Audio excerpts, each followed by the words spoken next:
Boa noite, mais um dia.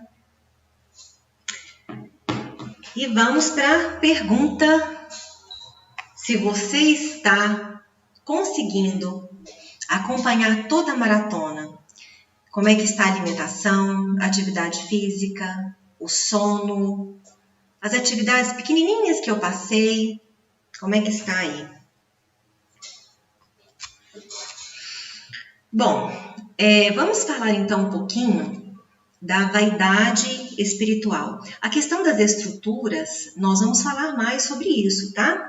Mas nós vamos colocando assuntos e voltando, e depois a gente reforça para fazer esse movimento no cérebro mesmo, tá bom? Porque o pessoal ficou muito curioso aí com as estruturas, né? Então vamos falar o que é vaidade. A vaidade é quando nós queremos ser admirados.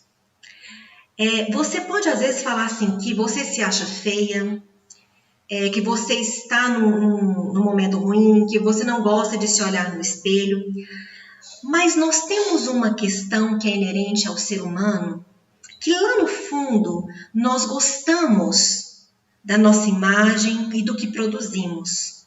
Ah, mas eu não gosto não, Daniele. Na verdade, você nesse momento pode estar distante disso, mas a partir do momento que você começa a melhorar e a se ver, você começa a gostar novamente. Isso é do ser humano, tá? A questão é que nós não somos muito honestos conosco.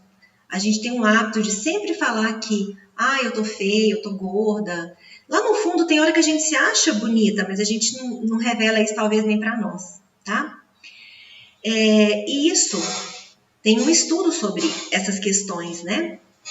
De gostar do nosso jeito. E gostamos tanto que nós gostamos também quando nós temos um jeito de reclamar. Então, por exemplo, imagina você chegando na casa de uma avó, as avós costumam reclamar mais, né? Então, vou citar as avós aqui, me permitam. Então, você chega e às vezes é uma pessoa que está sozinha, né? A primeira coisa que ela fala é que não está bem.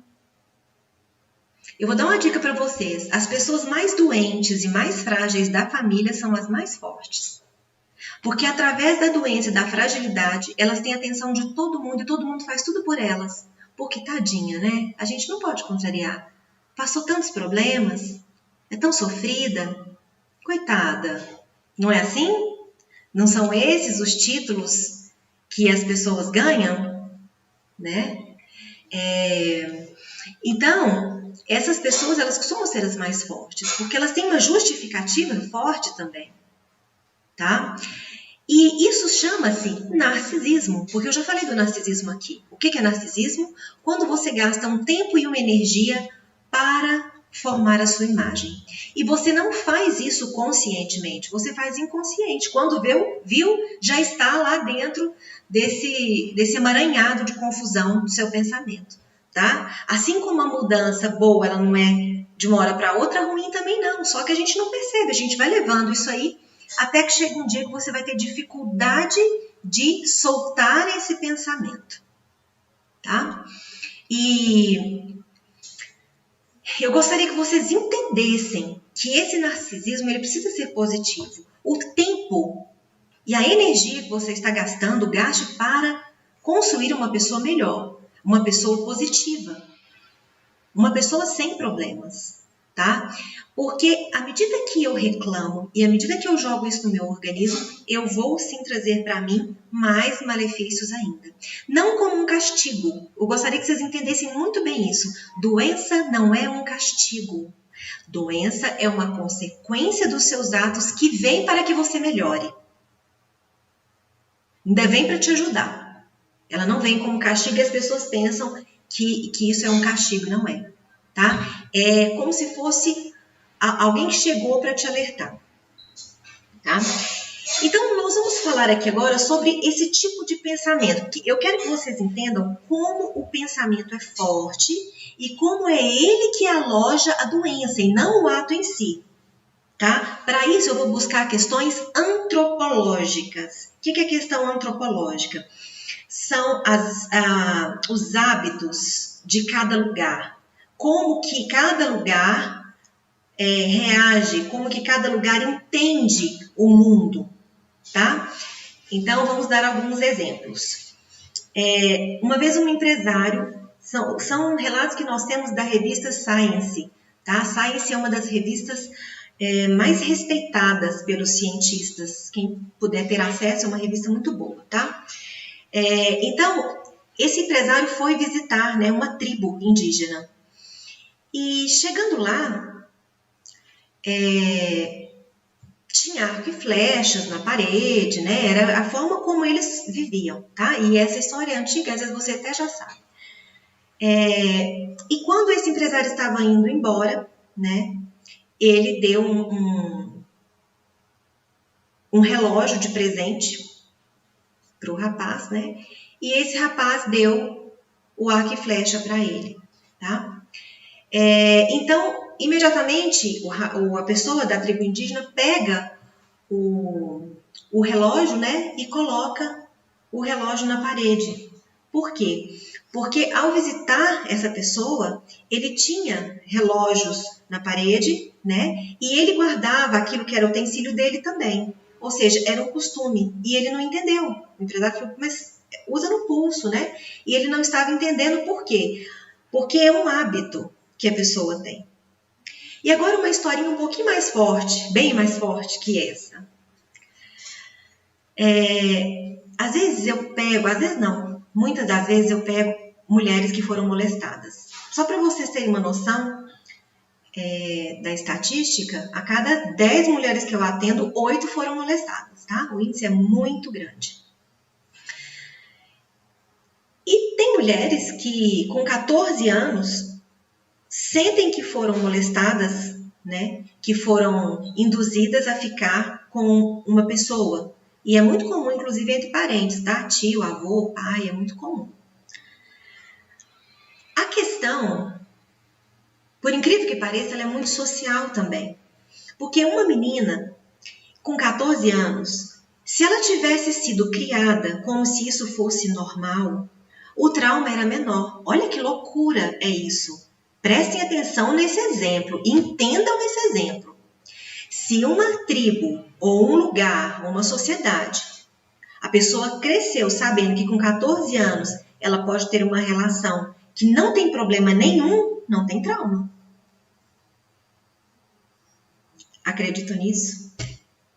Olha como a forma pela qual eu entendo o lugar que eu vivo gera um trauma. Agora vamos voltar para a nossa sociedade aqui. Antigamente, a mulher tinha que casar virgem. E a mulher que não casasse virgem se sentia culpada. A mulher nem beijava direito, porque se ela beijasse, ela achava que engravidava. O que é isso, pessoal? Isso é pensamento. É a forma de pensar de um lugar. E hoje a gente olha para trás e fala, olha, você vê que absurdo, como que as pessoas pensavam assim? E o que nós pensamos hoje que pode ser absurdo daqui 50, 100 anos? Vocês já pararam para pensar nisso? Porque a ciência ela é conhecimento, então ela vai se modificando sempre. O que eu estou querendo dizer aqui para vocês, olha, preste atenção nos seus pensamentos. O que você acredita que está te levando a uma doença? Olha como esse exemplo é forte. Se eu moro num lugar em que eu aprendi que A é certo, A é certo. E no outro lugar, o A é errado, o A é errado. Então, a pessoa que aprendeu que A é certo e acontece A com ela, ok. A pessoa que aprendeu que A é errado e acontece A com ela, ela tem um trauma. E a outra não tem. A atitude é a mesma. O que muda? O que foi te ensinado. Se nós crescêssemos achando que é certo filho ficar com o pai, ele ficaria sem trauma. Olha só a seriedade disso. É muito sério, gente, isso. Graças a Deus nós temos, então, estruturas, né? Nós temos muita coisa que nos organizam, né? Porque isso é uma seriedade muito grande. Agora, vamos levar para o lado que você ainda não enxerga. Você tem noção que aquilo que você acredita pode estar causando as limitações das quais você não consegue ultrapassar? É por isso o pedido de reveja as crenças. Uma das crenças, vou falar uma para vocês verem. Quando tudo tá bom demais, desconfia. É uma coisa simplesinha, mas fica tão preso em nossa mente que nós temos mais dificuldade da alegria do que da tristeza. Vocês sabiam também disso? A pessoa, quando ela está muito alegre, ela tem tanto medo de perder que ela não aproveita. É mais difícil ser feliz do que triste, porque triste é uma condição mais conhecida. E como ela é ruim, você não tem medo de perder. Agora, quando a pessoa está alegre demais, ela dá até ansiedade. Então, o nosso cérebro ele tem, né, essas jogadas, essas questões que nós precisamos entender para nos libertar. E eu vou introduzir hoje um assunto que é um assunto que nós vamos precisar rever as nossas crenças, que é a sexualidade. Eu já fiz uma live, não sei se vocês assistiram, hoje também eu publiquei no meu Instagram sobre sexualidade. Não vamos agora falar de sexo, depois vamos, agora não. Agora vamos falar de sexualidade. As mulheres, elas saem perdendo para os homens na questão sexualidade. Por quê? Justamente pelos ensinamentos da sociedade. Porque um homem, quando ele faz 13 anos, o pai vai ensiná-lo a sentir prazer. Às vezes até antes disso, né? Às vezes 10, 11, o pai já está ensinando o filho a se tocar e a sentir prazer. A mãe faz isso com a filha? Muito difícil. Muito raro. Por quê? E o medo da menina sair e ter relação com alguém? Porque o menino pode. Com 11 anos, 13 anos, nem a menina nem o menino, na minha opinião, né? Cada um tem sua opinião. Mas o medo da mulher é maior, porque ela pode engravidar. Não é só porque ela pode engravidar. Tem várias questões aí junto desse pode engravidar. Tem julgamentos, tem sociedade. E às vezes, se as mães fizessem o movimento, né, de deixar as meninas terem a sexualidade, talvez evitaria tantas meninas engravidando fora da hora. Na tentativa de segurar, sai pelas mãos. Normalmente isso que acontece. Então o que acontece? O homem ele cresce sem tabu, ele cresce com uma liberdade sexual, ele não tem dificuldade para atingir o orgasmo. E nós temos mulheres estressadas, nervosas e frustradas. Isso que acontece. Porque não tem uma descarga como deveria ser. Temos casamentos ruins, porque as mulheres, quando casam, ganham um poder muito grande, e os homens, como são, na maioria, tá? Eles são mais quietos na fala. A mulher tem uma tendência muito maior a mandar no lar do que o homem. Então, cadê a feminilidade? Ela se vai, acaba. É claro que se eu vou dar um curso, eu dou o curso de acordo com aquilo que eu acredito. Né? Então, as pessoas que me seguem e vão comprar meu trabalho vai ter mais ou menos uma linha de raciocínio. Então, bom que vocês saibam. Sou muito a favor da feminilidade. Quem não opta, ok. Mas a mulher, ela está perdendo essa essência. Ela está perdendo essa doçura. Porque ela acha que ser forte é se igualar ao homem. É a mesma coisa dela falar que o homem é melhor. E ninguém nunca para pensar nisso. Por quê que eu tenho que agir igual homem para ser melhor? Por que eu não posso gostar do rosa, de frescuras, ser vaidosa, ser frágil? Talvez a força da mulher esteja aí. Mas em consultório, quantas vezes eu pego mulheres que precisam voltar para a feminilidade? Porque para elas serem boas, elas têm que competir com o homem. Gente, entendam. Quando a gente compete com o homem, nós estamos falando que eles são bons e por isso precisamos ser como eles. Não! Nós temos muitas qualidades e as nossas qualidades que são próprias do sexo feminino, aqui eu estou falando de sexo e não de escolha sexual, tá? Não confundam, não. ele tem muitos atributos que o masculino não tem, assim como o masculino tem o que nós não temos. São cérebros iguais por um lado, diferentes por outros. Por isso que nós não vamos entender 100% como um homem pensa, como um homem age. Quando eu faço trabalho com um casal, mas eu faço com um profissional, um homem junto comigo, porque eu vou atender profissional e é um casal. O casal e é um homem ou uma mulher. Tá? Então, o homem, normalmente, ele está perdendo aquele lado, né, que a gente busca nos homens, que a gente fala o seguinte: eu quero ser independente, é o que eu mais vejo no consultório. Eu não estou falando isso por achar, eu estou falando diante do que eu vejo no meu dia a dia. E olha que são muitos pacientes. Eu vejo uma mulher forte que de repente fala, cansei de ser forte. Porque a estrutura da mulher busca alguém para protegê-la. Só que normalmente o que eu escuto? Ah, mas o meu marido faz nada, é um palerma. Porque a mulher, ela não permite. E os homens, eles vão se acostumando numa condição mais pacata.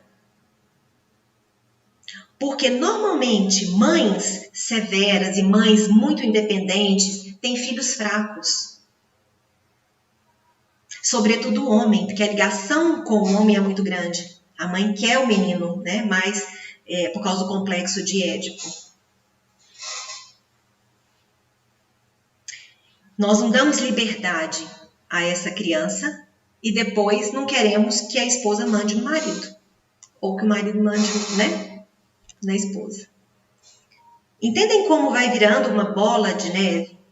Então, a sexualidade, ela é retirada porque nós temos o hábito de não olhar o todo e querer sempre competir e competir.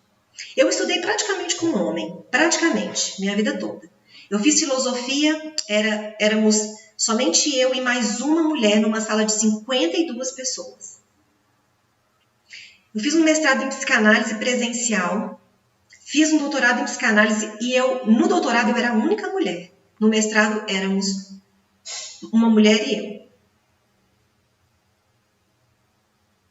Eu fiz teologia e eu já estudei numa sala que somente eu era mulher, não tinha mais. E eu ia do jeito que eu sou, né? Perua, de rosa, o que nós julgaríamos futilidade. E me aconteceu algo que eu quero contar para vocês aqui. Mesmo diante disso tudo, chegou um momento que a vaidade subiu na minha cabeça. Se não me engano, foi em 2009, 2010, mais ou menos. E essa vaidade subiu na minha cabeça porque eu estava fazendo um mestrado em psicanálise, só eu de mulher. E eram pessoas, assim, muito inteligentes, tinha médico junto, e a minha vaidade foi subindo. E eu comecei a estudar demasiadamente. Eu estudava, eu devorava os livros. E nessa época, eu vi que eu afastei do meu marido. E eu queria, né, provar que eu teria as melhores notas. E quando eu consegui uma nota que nenhum daqueles homens tinham tirado, nossa, para mim tinha sido... E eu fui levando isso durante um ano, fazendo as coisas que eu tinha que fazer, sendo mãe de 2 filhas, na época eu só tinha 2 filhas, né? E por fim, um dia eu acordei de madrugada, achando que eu estava com hipoglicemia. E eu estava acabando de desenvolver uma ansiedade crônica, que me levou a tomar remédio para pressão. Minha pressão foi muito alta. Então, fiquei hipertensa, tive uma ansiedade muito agravada e foi a melhor coisa que me aconteceu. Porque eu percebi que eu estava indo de contramão com aquilo que eu falava e acreditava. Eu estava me afastando de mim por causa de uma vaidade. Porque eu queria título, porque eu queria que todo mundo soubesse ali que eu era inteligente. Por quê? Porque eu sou a única mulher. Então eu voltei.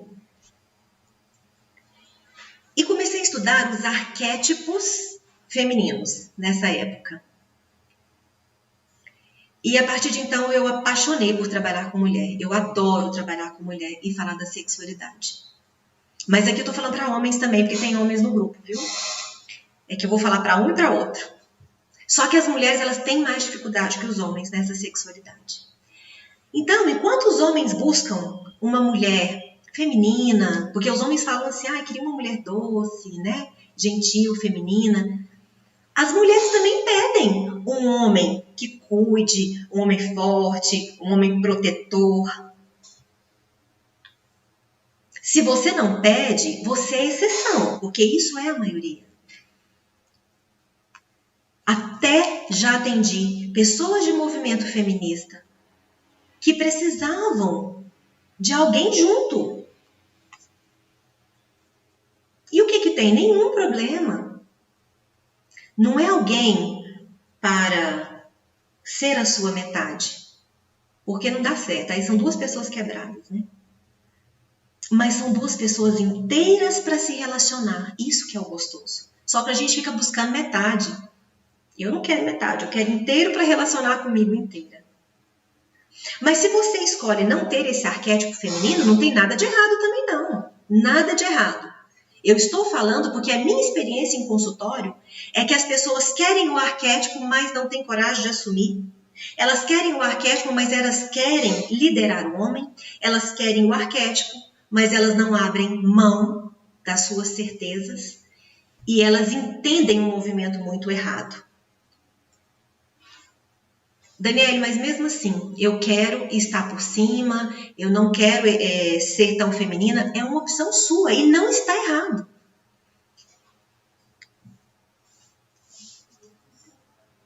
Mas saiba o que você quer. Porque o que eu tenho visto são mulheres com muita necessidade da mulher que existe nelas. Se você não tem essa necessidade, tá ótimo, mas se você tem, olha para isso. Olha para esse lado.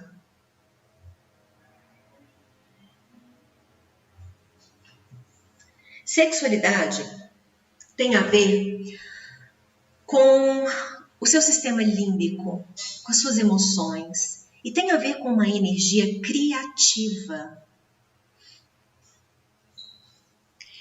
E a relação da sexualidade no nosso corpo, quando nós estamos desenvolvendo, ela não pega apenas o genital, não. Ela pega também uma parte do abdômen. Então, a energia sexual ela está ligada ao abdômen e à parte genital. Tá? Inclusive, quando a gente trabalha com mulheres, com poarismo e tudo mais, nós ensinamos também a contração do abdômen, porque a sexualidade pega abdômen e os genitais.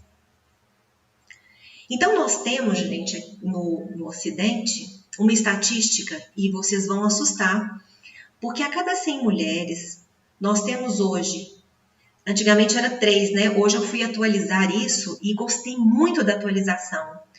Hoje, porque antes era a cada 100 mulheres, 3 tinham orgasmo, né? Agora, hoje, a cada 100 mulheres, de 5 a 6 têm orgasmo. De 5 a 6, dessas 5 a 6, 2 a 3 têm orgasmo pela penetração. O restante por estimulação. Tanto faz o jeito que você tem. A questão é ter, né? Olha como é pequeno o índice. Tem mulher que não sabe nem o que é. A gente pergunta, você sente? Ela fala, sinto. O que é um negócio que sobe aqui? Não sobe nada, gente. Não tem nada subindo. E a gente tem um hábito de falar assim. Primeiro por vergonha. Primeira vez que eu fui fazer um curso, eu tinha, acho que uns 10 meses de casada, quase um ano. E não tinha sentido nada ainda, né? E foi um curso de uma mulher que chama-se Nelma Penteado. Na época tinha ido até com uma sogra minha. E quando ela pergunta quais mulheres sentem orgasmo, eu levantei a mão, porque senão ia ficar só eu sem levantar a mão. O curso foram 3 dias. No terceiro dia, quem sente? Pouquíssimas levantaram. E eu não levantei.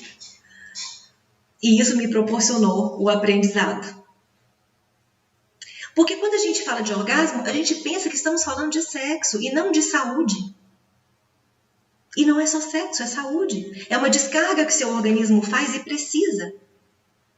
E por que eu estou dando ênfase nesse assunto? Porque a maioria das pessoas que estão aqui conosco são mulheres. Acho que, se não me engano, temos 2 homens.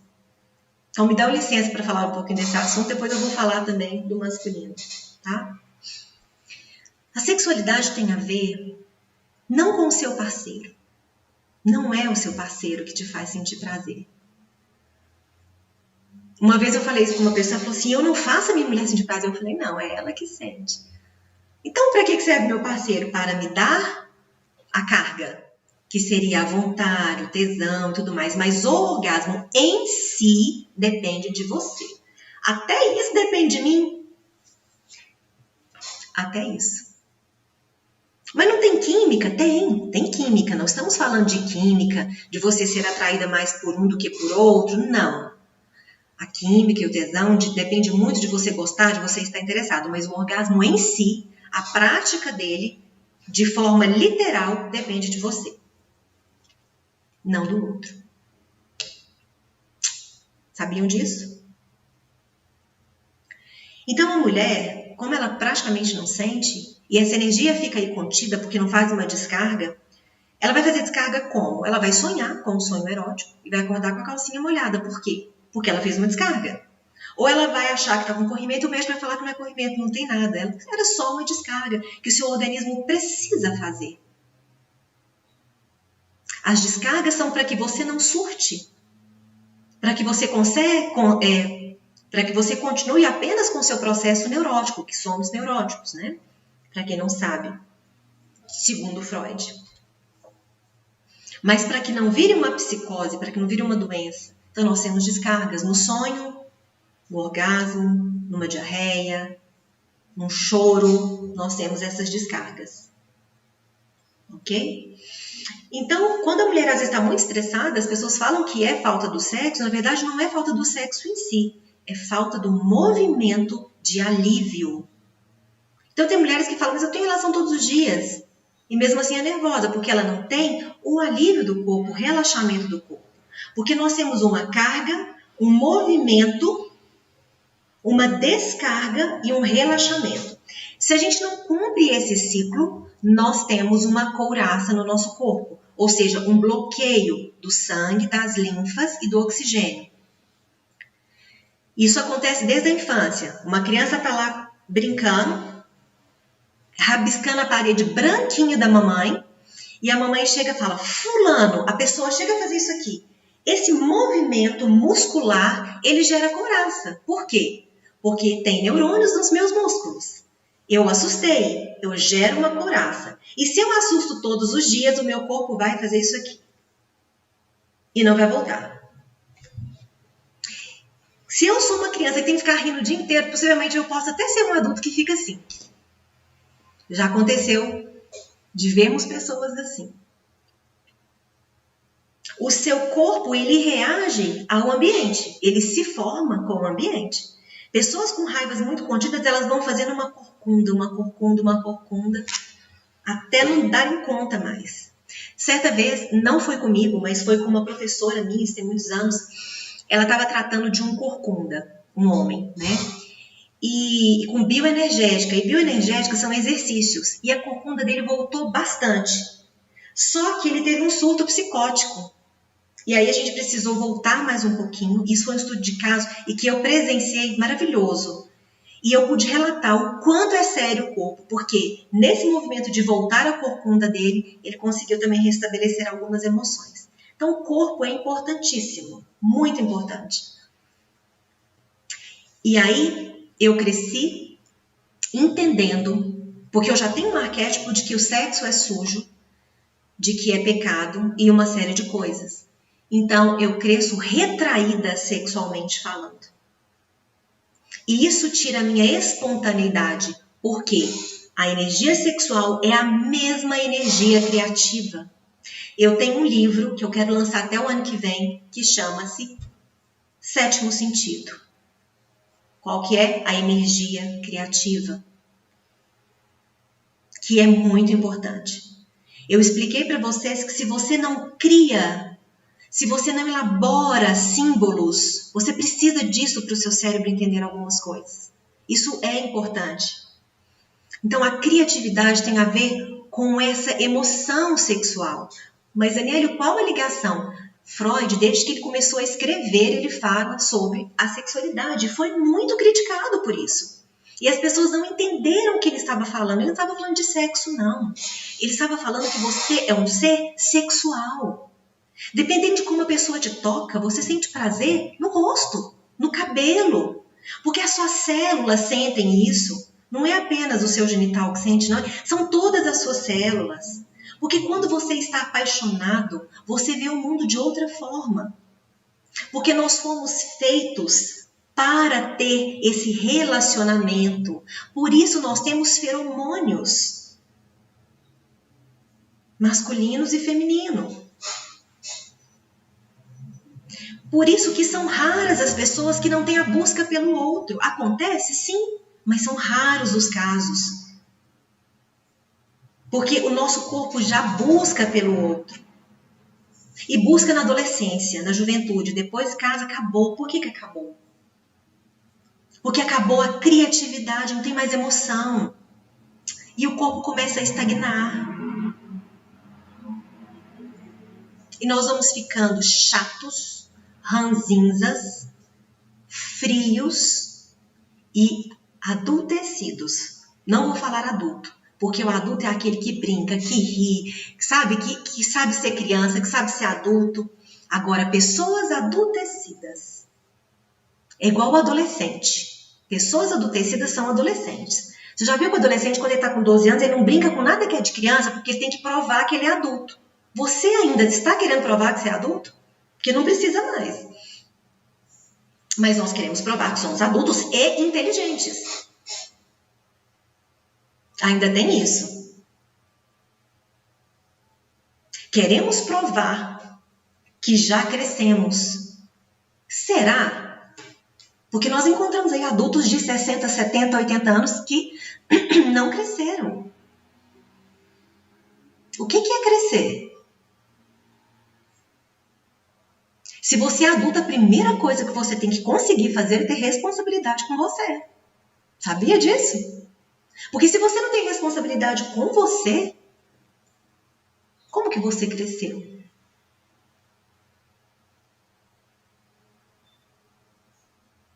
E aí?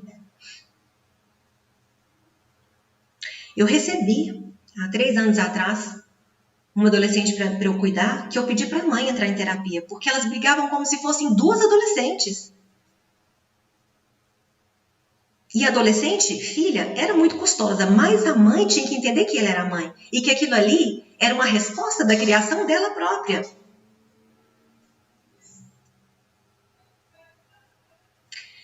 Então, eu quero que vocês analisem isso, porque nós vamos continuar falando de sexualidade, tá? Como anda a sua sexualidade? Lembrando que isso tem a ver, se você é mulher, com a sua feminilidade, se você é homem, tem a ver com a sua masculinidade. Não com opção sexual. Vamos supor que nós temos aqui 2 mulheres ou 2 homens. Não tem nada a ver. Porque mesmo nesse quesito, nós teremos alguém que terá uma energia mais masculina e alguém que terá uma energia mais feminina. Então, não entendam como apenas homem e mulher. Não estou falando de escolha sexual. Estou falando da questão feminina e masculina fisiológica. Essa a gente não tem uma terceira, não. No corpo não tem terceiro sexo. O nosso feromônio é masculino e feminino. A gente pode ter alteração hormonal, é diferente. Então, eu não estou falando da escolha. Você pode escolher quem você quiser. Mas como está a sua sexualidade? É importante começar a olhar para isso. E eu peço que vocês olhem, porque nós vamos falar mais um pouquinho sobre essa sexualidade. Eu quero que vocês analisem tudo que eu falei, até ouçam de novo a live, para vocês entenderem tudo que eu falei que se encaixa dentro da sexualidade. Uma boa noite, fiquem com Deus e até amanhã.